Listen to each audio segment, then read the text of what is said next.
we have the Petraeus matter going on, and I think my overarching question here, while this works itself out and we find out what actually went on, is anyone disturbed by someone going to the FBI and saying, gee, I'm getting these really funky emails, would you look into it? And the FBI looks into the private emails of public people, but it looks into the private emails, and then it ends up toppling the head of the CIA. Cybersecurity is a huge problem. If somebody is hacking into the director of the CIA, you need to know that.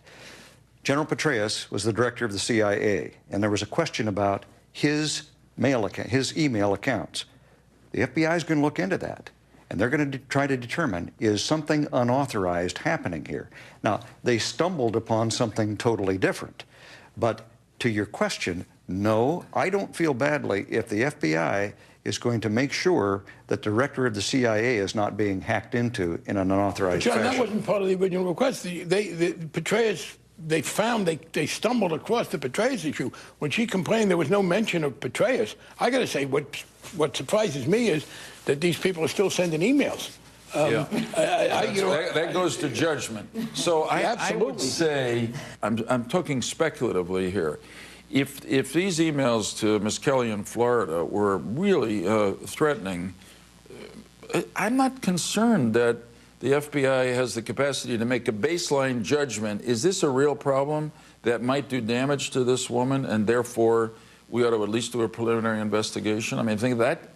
More and more crimes that have been person-to-person traditionally are going to be committed over the internet. I'm glad the FBI has the capacity to investigate. I'm very worried about this. I'm very worried. And I want to know a whole lot more about what these first emails really were. And did it really trigger an FBI investigation of the CIA director and at a low level, and it wasn't raised to a higher level? I mean, if anybody is investigating the director of the CIA, the President of the United States should know immediately.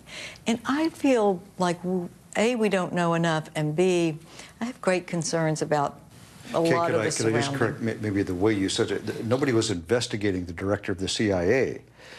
What they were inquiring into was whether or not somebody had unauthorized access or was taking advantage of access to the an investigation of a private life of the CIA director that then brings in another general. Right. And so that there could have been breaches of security.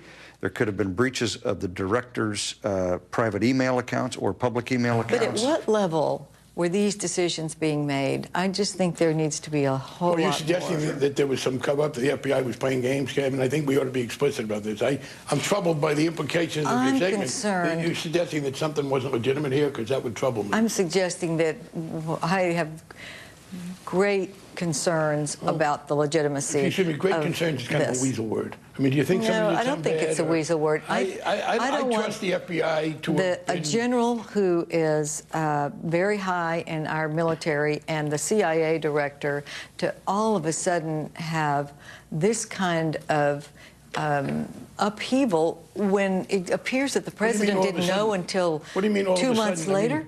2 months later, the president... The question with the FBI started working on it and stumbled upon it. I mean, it seems to me, frankly, you're kind of hinting at something bad, and I don't see what that could be. I'm hinting at something out of control and not with the proper authority. I find those kind of implications very troubling. Do you distrust the FBI? Is Mueller lying? Who are you accusing of not having done the right thing? I've always had great respect for him and great respect for General Petraeus. I do too, so I don't think that there's any monkey business here. And I want to know what the sequence was and when top-level people were making decisions. I'll tell you what troubles me to some extent, Kenny. I think if this was an investigation into David Petraeus' bank account instead of his sex life, all of us would be paying a lot less attention to it. And I'm troubled by the prurience of some of this, and the prominence it's getting is privacy shouldn't totally disappear. Let me move you on. Do you have a single big question about what went on in Benghazi or what happened in the aftermath that you think must be answered? I think there are three questions that have to be answered. Why weren't the warnings about the need for security heeded? Why weren't the requests for help during the terrorist attack answered?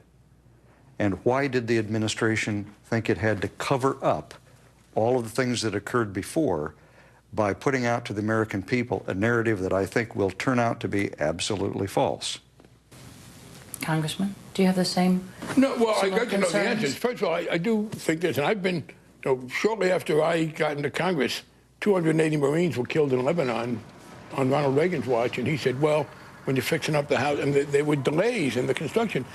Bad people do terrible things to Americans. I don't like it when that becomes a source of political dispute, and I had nothing critical to say about the Reagan administration, and these things will happen.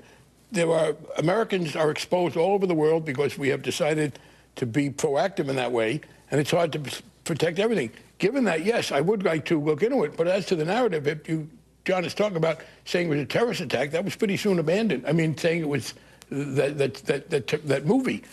So I don't think that there was a prolonged attempt there. And there is something called the fog of war, the confusion.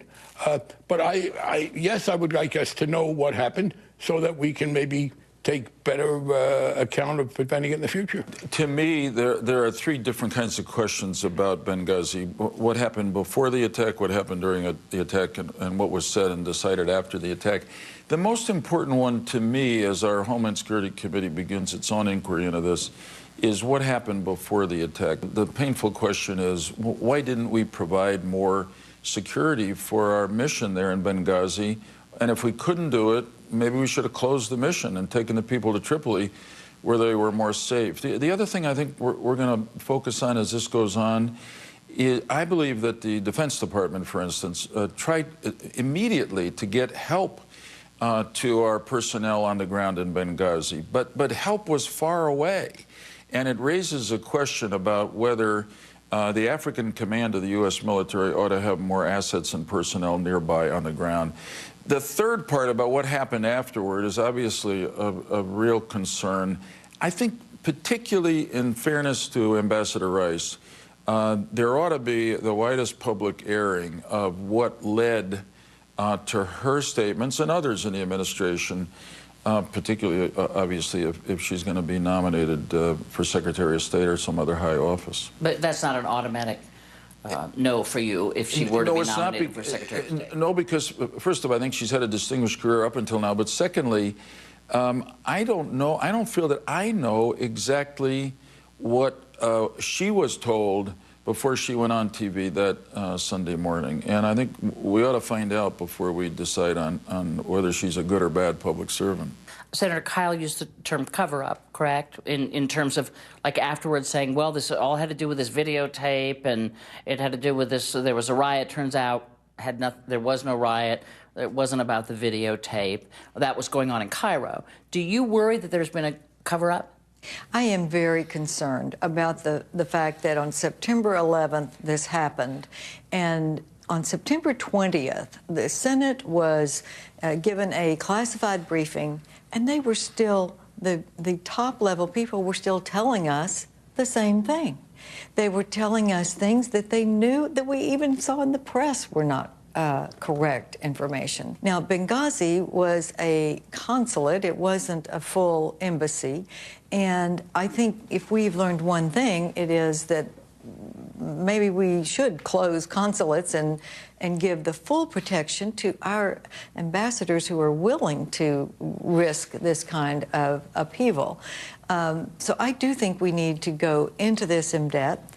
I think if there were military people trying to get in and they were being told no, no, no repeatedly, we need to fix that. When we return, congressional gridlock. In my opinion, the last 2 years